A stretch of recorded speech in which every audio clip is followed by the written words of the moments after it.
February 12th, 2026. A single black glove, pulled from a dusty roadside field, sealed in an evidence bag, rushed overnight to a private forensic laboratory in Florida. That glove might be the only mistake the man who took Nancy Guthrie ever made. And right now, the DNA extracted from inside that glove is being processed through CODIS, the FBI's National Criminal Database, containing genetic profiles from over 19 million individuals. If his name is in that system, investigators could have it within hours. If his name is not in that system, the clock for an 84-year-old woman who cannot survive without her daily cardiac medication continues running. And it has already been running for 17 days. The Pima County Sheriff's Department confirmed this week that DNA not belonging to Nancy Guthrie or anyone known to have been in close contact with her was also recovered directly from inside her property. Two separate sources of unknown DNA. One from a glove 2 miles from the crime scene. One from inside the house itself. Neither has produced a name. Neither has produced an arrest. And neither will mean anything if Nancy Guthrie does not survive long enough for investigators to act on what those results reveal. To understand why these next 24 hours are so critical, you need to understand exactly how this case began. On the evening of January 31st, 2026, Nancy Guthrie spent several hours with family. Her daughter Annie was there. Her son-in-law Tommaso Cioni was there. Her grandchildren played cards with her. They shared dinner. A completely ordinary evening that ended around 9:45 at night, when family members drove Nancy back to her secluded home in the Catalina foothills area north of Tucson. Her garage door opened at 9:48 p.m. and closed at 9:50 p.m. That was the last confirmed moment that Nancy Guthrie was safe inside her own home. At 1:47 in the morning on February 1st, her doorbell camera was deliberately disconnected. Not accidentally. Not due to a power outage. Someone disconnected it on purpose. The footage recovered by FBI digital forensics experts shows a figure approaching the front door in complete darkness. This person knew exactly where the camera was mounted. They placed a flashlight in their mouth to illuminate the device while using both hands to manipulate it. They attempted to cover the lens with vegetation from Nancy's garden before severing the connection entirely. And then they disappeared into the property. The camera was a Google Nest device, but Nancy did not have an active cloud storage subscription. In theory, that meant no footage, no recording, no visual evidence of anything that happened that night. The suspect apparently counted on that. What the suspect did not count on was this. By physically disconnecting the device rather than simply cutting power to it, they inadvertently preserved data stored in the camera's buffer memory. Images that should have been permanently overwritten were instead frozen in place by the physical disconnection. FBI digital forensics experts spent days working through back-end system data to recover those images. What they found gave investigators the first visual evidence in the case. A male figure estimated between 5 feet 9 and 5 feet 10 inches tall, average build, dressed completely in black, ski mask, tactical gloves, a visibly loaded 25-liter Ozark Trail backpack sold exclusively at Walmart, and a firearm holstered at his right hip. The backpack has since been definitively identified by the FBI. The clothing and holster have also been traced to Walmart with high confidence, though investigators note the items are not exclusively sold there. Right now, the FBI is working directly with Walmart to trace the exact point of sale for each of those items. If someone purchased all of them together in a single transaction, There is a receipt. There are security cameras covering every aisle of that store. There is a face behind that ski mask standing at a register in a Tucson Walmart days or weeks before this crime was committed. At 2:12 in the morning, the camera software registered a person on the property, but no video was available because of the missing subscription. At 2:28 in the morning, Nancy's pacemaker lost Bluetooth connection with her phone. Modern pacemakers communicate with smartphone monitoring applications through Bluetooth signals with a limited range of approximately 30 feet. When that connection dropped, it meant one of two things. Nancy had been physically moved beyond Bluetooth range of her phone, meaning she had been taken out of her house, or her pacemaker had been damaged or removed from her body. Her phone was later found inside the house. She did not have it with her. The suspect spent 41 minutes inside or around that property. 41 minutes during which something went terribly wrong, because when family arrived near noon on February 1st after Nancy failed to appear for a scheduled church streaming service with a friend, what they found inside made them call 911 immediately. Blood on the front porch. Drops forming a trail from the porch toward the driveway. DNA testing confirmed it was Nancy Guthrie's blood. Someone physically injured her while removing her from her home by force. Sheriff Chris Nanos said it plainly and has repeated it consistently throughout this investigation. Nancy did not leave voluntarily. She could not walk 50 yards without assistance. She depended on a walker to move safely. She suffered from chronic, constant pain. She required daily medication to survive. There is no scenario in which she walked out of that house at 2 in the morning on her own. For the first week, the investigation was flooded with noise that led nowhere. Purported ransom notes began arriving at local news stations, not directly to the family. One demanded millions in Bitcoin with a February 9th deadline. That deadline passed in complete silence. A second note arrived at station KOLD. Its news director stated publicly that it was clearly not a ransom demand and differed from the first in nearly every respect. A third, then another. The FBI is now investigating a fourth purported ransom communication. One person who sent a note has been arrested. Derek Kalela, 42, was charged with sending extortion demands to the Guthrie family via text message and a 9-second phone call. He made his first court appearance and was released pending trial. The remaining notes are under investigation, but experts across the board agree. Someone who actually had Nancy would contact the family directly. They would establish consistent communication.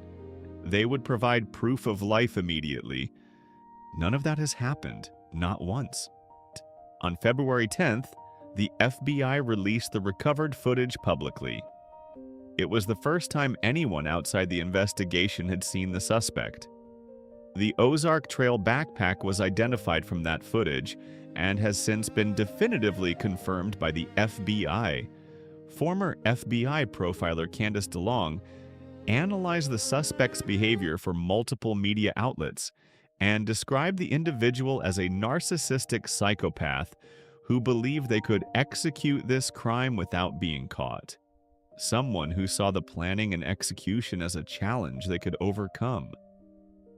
But the behavior also raised a question that has divided investigators and experts throughout this case.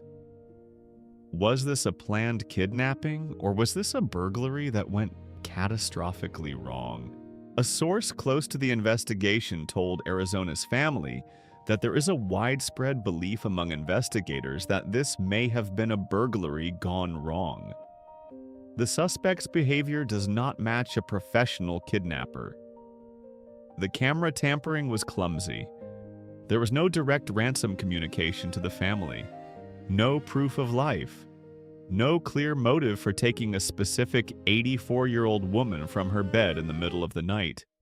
If the original plan was to rob the house while Nancy was away and she returned unexpectedly, or if she awoke during the robbery and confronted the intruder, the situation could have escalated in ways the suspect never planned for. But Sheriff Nanos pushed back on that theory directly in an interview this week. He stated that this was a kidnapping, not a burglary gone wrong, though he acknowledged investigators remain stuck on the question of motive. Why would anyone take an 84-year-old woman with limited mobility who cannot survive without daily medication? That question has no obvious answer, unless there was something specific about Nancy Guthrie or about her daughter Savannah Guthrie that made this woman a deliberate target rather than an accidental one. There is one detail the FBI specifically requested from neighborhood residents that points to premeditation. Investigators asked for any security footage from January 11th between 9 p.m. and midnight, more than 3 weeks before Nancy disappeared, and from January 31st between 9:30 a.m. and 11 a.m. A potentially suspicious vehicle was reportedly captured during that January 11th window. Someone was watching that property 3 weeks in advance.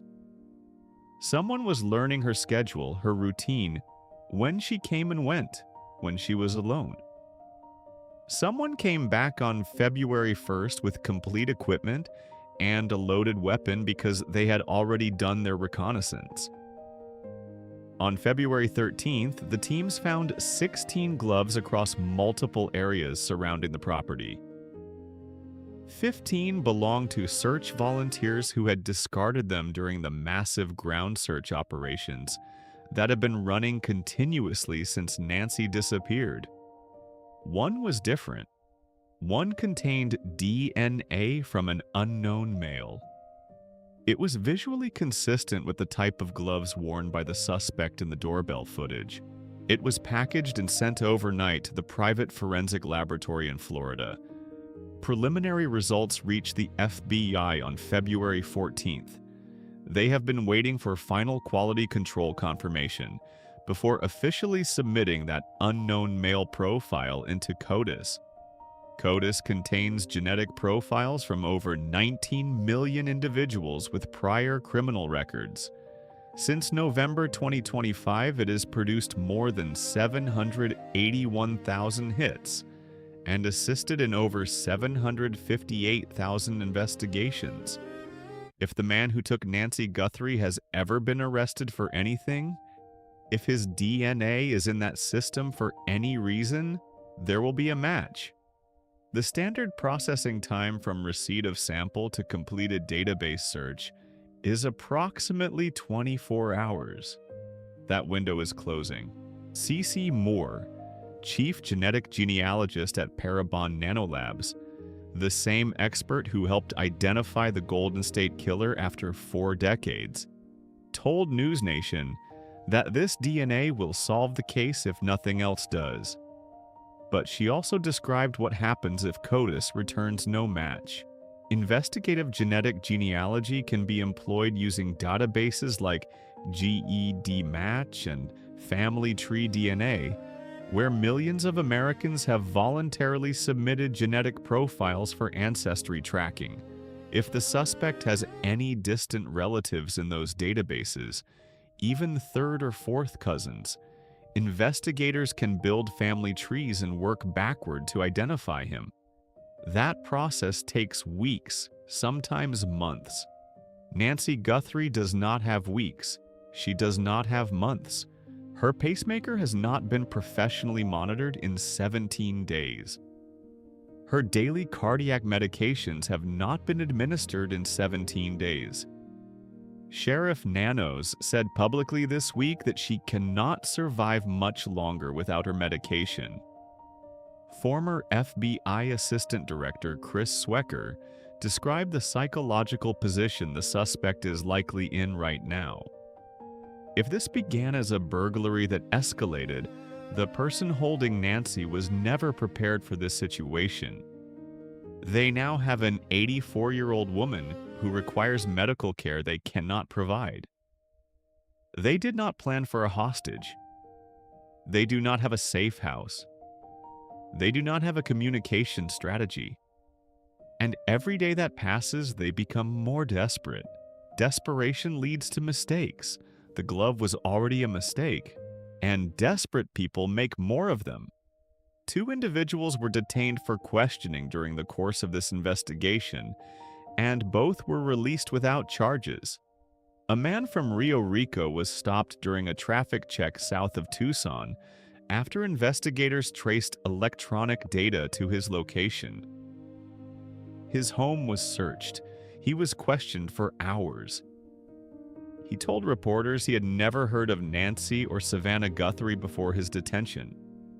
Sources say investigators are now leaning away from him. 3 people were detained during a SWAT operation at a residence less than 2 miles from Nancy's home. All 3 were released without charges. Sources say investigators are also stepping back from those individuals. On Monday, Sheriff Nanos made it official. The entire Guthrie family, every sibling and every spouse, has been formally cleared as suspects. He was direct and unambiguous.